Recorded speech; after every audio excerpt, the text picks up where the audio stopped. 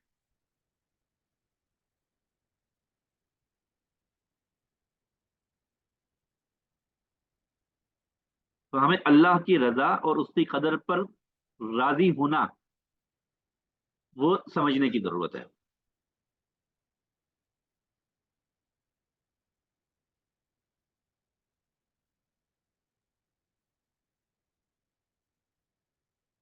اللہ اکبر، لا الہ الا اللہ. تو ہمیں اسے پتا چلا کہ پس پردہ حقیقتیں کس قدر عجیب ہوتی ہیں. ظاہر کچھ ہے، باطن بالکل ہی کچھ ہے. اس زندگی کی مسائل اور حالات اتنے آسان نہیں، بڑے عام زندگی میں بڑے کٹھن اور مشکل ہو رہے ہوتے ہیں. یہ کائنات بڑی مبہم ہے، اور اس میں بہت سی چیزیں انسان کی سمجھ اور فہم سے ماورا ہوتی ہیں. اس کے علم میں ہر چیز نہیں آ سکتی. ہم یہ دعویٰ نہیں کر سکتے کہ ہر انسان نے ہر علم کو، ہر شے کو اپنے احاطہ علم میں لے آیا ہے.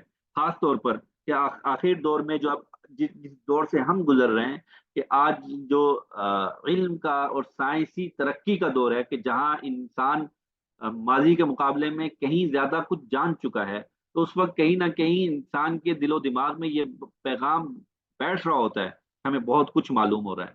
تو موسیٰ علیہ السلام کے قصے سے یہ بات معلوم ہو رہی ہے کہ ہم سب کچھ جاننے کے باوجود ابھی کچھ بھی نہیں جانتے ہیں. ہم تو سامنے پیش آنے والے واقعے کے تھوڑا سا پیچھے ماورا نہیں دے سکتے، اس کا پس پردہ نہیں دیکھ پا رہے ہوتے. آپ دیکھ لیجئے کہ حضرت خضر کا حقیقت اور واقعے سے کتنے دور، کوئی سمجھ ہی نہیں آ رہا کوئی. لیکن انجام آخر میں جب انہوں نے اس کے حکمتیں بتائی تو ساری باتیں سمجھ میں آنا شروع ہو گئی. تو وفوق کل ذی علم علیم، اہل علم کے اوپر ایک علم والا ہوتا ہے. تو مجموعی طور پر انسانیت اس وقت بڑی ترقی کر چکی ہے، بے انتہا ترقی کر چکی ہے. لیکن وہ ترقی اگر اس کو رب تعالیٰ کی حقانیت سے دور لے جا رہی ہے تو وہ خطرناک ہے.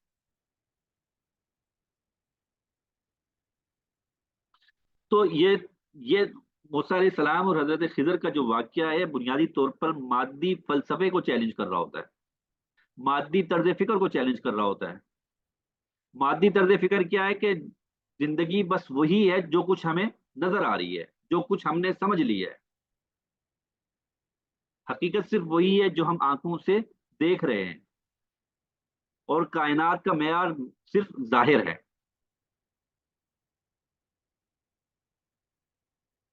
لہذا انسان کو یہ اختیار ہے کہ وہ اس دنیا کا نظام اس کے حوالے کیا جائے. قانون سازی انسان اپنی عقل کی بنیاد پر کرے. علم اور عقل اور مطالعہ اور تحقیق، ہر چیز اس کو وہ درجہ کمال پر سمجھ رہا ہوتا ہے کہ انسان پہنچ گیا ہے.